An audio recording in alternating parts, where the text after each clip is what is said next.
আসসালামু আলাইকুম। এসবিএল থেকে আমি মোহাম্মদ ফারুক আলম। আশা করি সবাই ভালো আছেন। এসবিএল ড্রপশিপিং প্রজেক্টে অনেকেই ইনভেস্টমেন্ট করার ব্যাপারে আমাদের সাথে কমিউনিকেট করেন ফেসবুক পেজের মাধ্যমে, আমাদের হোয়াটসঅ্যাপ চ্যানেলে, এবং অনেকেই জানতে চান এই যে এক্স্যাক্টলি যারা বিনিয়োগ করবে, বিনিয়োগকারীদের স্বার্থ রক্ষার জন্য এক্স্যাক্টলি কোম্পানি কিভাবে এগ্রিমেন্ট করে সেই বিষয়গুলি সম্পর্কে আপনারা অনেকেই জানার আগ্রহ প্রকাশ করেছেন। আজকের ভিডিওতে এক্স্যাক্টলি আমরা কি ধরনের এগ্রিমেন্ট করি, কিভাবে পেপারস মেনটেন করি সেই বিষয়গুলি সম্পর্কে আমরা আপনাকে এই ভিডিওতে ইনফরমেশন দেব। প্রথমত, একজন ক্লায়েন্ট যখন আমাদের কোম্পানি অ্যাকাউন্টে পেমেন্ট করে তখন একটা পেমেন্ট স্লিপ আমরা কালেক্ট করি। যেমন এই ক্লায়েন্ট মূলত পেমেন্ট করেছে, তার এটিএম থেকে ব্যাংক ট্রান্সফার করেছে, সেই ট্রান্সফার স্লিপটা আমাদেরকে দিয়েছে, সেটা একটা ফটোকপি আমরা মেনটেন করছি। এরপর হচ্ছে আমাদের কোম্পানি থেকে তাকে একটা ইনভয়েস প্রোভাইড করি আমরা। সেখানে ইনভয়েস নাম্বার থাকবে, ইউজার আইডি নাম্বার থাকে, ফোন নাম্বার থাকে, এবং টোটাল একটা ডিটেলস ইনফরমেশন থাকে যে উনি কত টাকা বিনিয়োগ করেছে, টোটাল একটা ইনফরমেশন থাকে। যখন এই ইনফরমেশনগুলি আমাদের কাছে চলে আসে, দেন আমরা একটা স্ট্যাম্প রেডি করি ক্লায়েন্টের জন্য।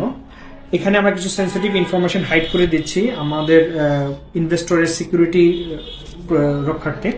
প্রথমত এরকম একটা এগ্রিমেন্ট হয় যেটা নোটারি পাবলিক করা হয়, একজন অ্যাডভোকেটের মাধ্যমে সেই নোটারিটা করা হয়, যেখানে উল্লেখ করা থাকে যে কোম্পানির পক্ষ থেকে কোন ডাইরেক্টর এখানে এগ্রিমেন্টের সিগনেচার করছে, এবং সেখানে শর্তাবলীতে কি কি জিনিস থাকে সেই জিনিসগুলো এখানে আমরা উল্লেখ করি যে এক্স্যাক্টলি উনি কোন প্রজেক্টে বিনিয়োগ করেছে। আমরা প্রজেক্টের নামটাকে হাইড করে দিচ্ছি, এবং তিনি কত টাকা বিনিয়োগ করেছেন এবং এই চুক্তিপত্রটা কত দিনের জন্য সেখানে উল্লেখ থাকবে। তিনি কত টাকা কত প্রফিট পাবেন, মাসিক কি পরিমাণ প্রফিট পাবেন, পাশাপাশি উনি যে প্রজেক্টে বিনিয়োগ করলেন সেই প্রজেক্টের টোটাল ভ্যালু কত, এটাও এখানে উল্লেখ করা থাকবে।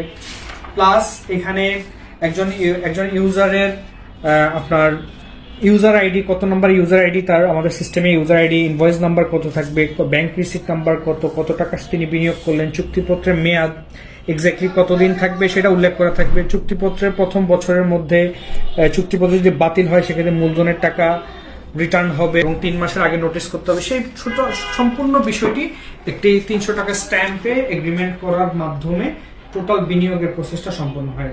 উল্লেখ্য, আমরা কোনো ইনভেস্টমেন্ট আমরা আমাদের কোম্পানির ব্যাংক অ্যাকাউন্টে ডিপোজিট করা ছাড়া এবং 300 টাকা স্ট্যাম্পে এগ্রিমেন্ট করা ছাড়া অ্যাকসেপ্টেবল হয় না।